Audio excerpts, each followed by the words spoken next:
All right, let's talk about Bernoulli's equation. This is the simplified derivation of it, and just a little historical background. It was first published by Daniel Bernoulli, 1700 to 1782, in the book Hydrodynamica. And I apologize if I mispronounced the Latin, I guess the 18th century Latin pronunciation of that, but that was published in 1738. And then in 1752, the generalized equation was created by Euler. There are some assumptions in here, and the assumptions are that the fluid flows in a confined space with an inlet and outlet. In other words, we have a fluid flowing through a tube or pipe. The fluid is incompressible, so therefore the density is constant, and there's no rotation, viscosity, or drag. So we're dealing with laminar flow, we're not dealing with turbulent flow, and the viscosity dealing with the internal resistance. In other words, I guess in some sense, fluid rubbing against fluid, but where that does not exist. And as one source said, it's inviscid. And then no drag, there's no friction between the fluid and the pipe wall. And the other one is this last one here, and hopefully you can catch the spirit of what I'm saying.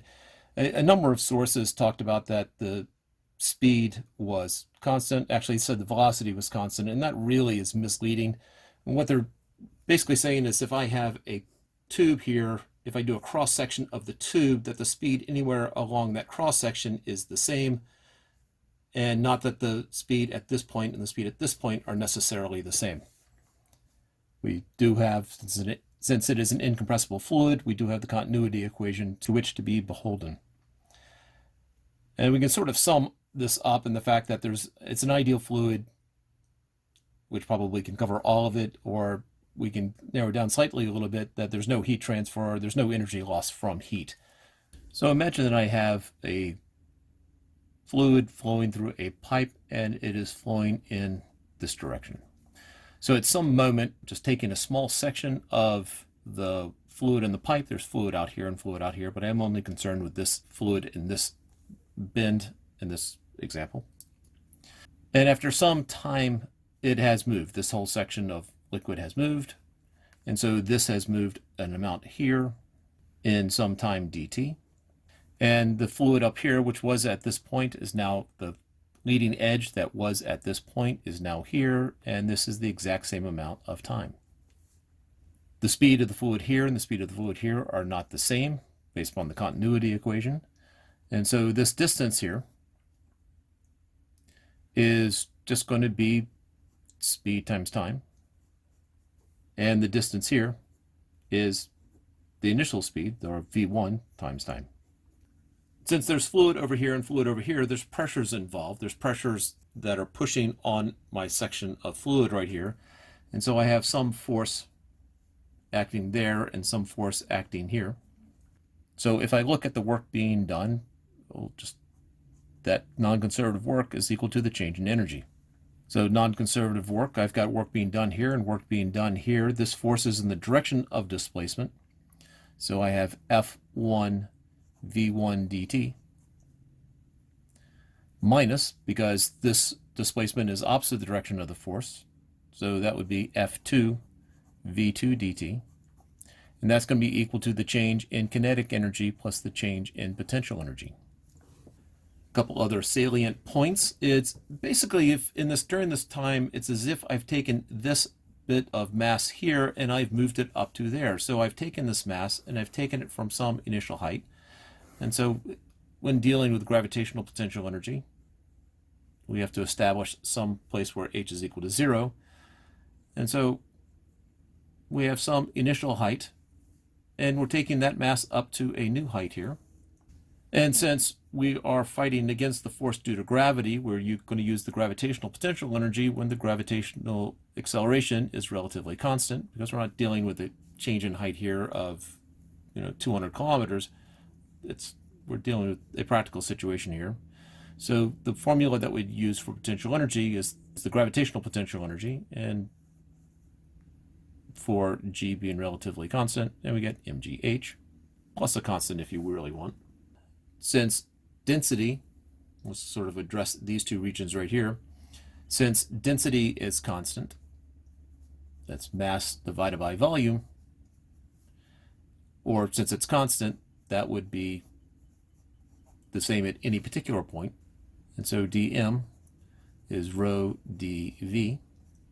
And based on the continuity equation, dv is the same, rho is the same. Therefore, the mass of this region and the mass of this region here, so this mass that got moved up to here from practical purpose, is the same. And I guess one other thing before we get to the next page is that the kinetic energy formula, 1/2 mv squared. And if you're one of my students, I would hope that you would know this at this point in the course. As we get into the next page, we basically have our forces here. This is how far it's gotten displaced in this particular region here, which I could also just call dx1. So f1 dx1 minus f2 dx2 is equal to the change in kinetic energy plus the change in our case, gravitational potential energy. So on the left-hand side, we have force times, well, I'm pushing this volume through that distance right there. So force 1 times dx1. The displacement is in the same direction as the force, so it's a positive dot product. And over here, the force is pushing to the left, but the fluid is moving to the right, and so force and displacement are in opposite directions, so this is minus f2 dx2. And that's equal to the change in kinetic energy, so it's 1/2 mv squared final minus 1/2 mv squared initial, and then the change in potential energy, mgh final minus mgh initial. And don't forget our mass is this differential of dm. As established before, force is pressure times area. So this is whatever the pressure on the left-hand side is times the cross-sectional area there, dx1. And similar to the right-hand side, I factored out the dm here and the gdm there. Take it the next step. This area times dx, that is the volume that we had. Because we had the fluid flowing along like this. We had a cross-sectional area. We had a depth of dx or width of dx, whatever dimension you want to call it. And that is just the volume, cross-sectional area times height. And so this is P1 times dV1 minus P2 dV2. But as established earlier, the volumes are the same. So this is just P1 dV minus P2 dV. And the right-hand side is the same as before. I divide by the differential of the volume and end up with P1 minus P2 is 1/2 times the derivative of mass with respect to volume times the difference in the speed squared plus g times dm dv, the difference in the height. And this dm over dv is just the density. And so my equation gets down to here, and then I can distribute the 1/2 rho and the g rho and then get all the 1's on one side, 2's on the other. We end up with this equation.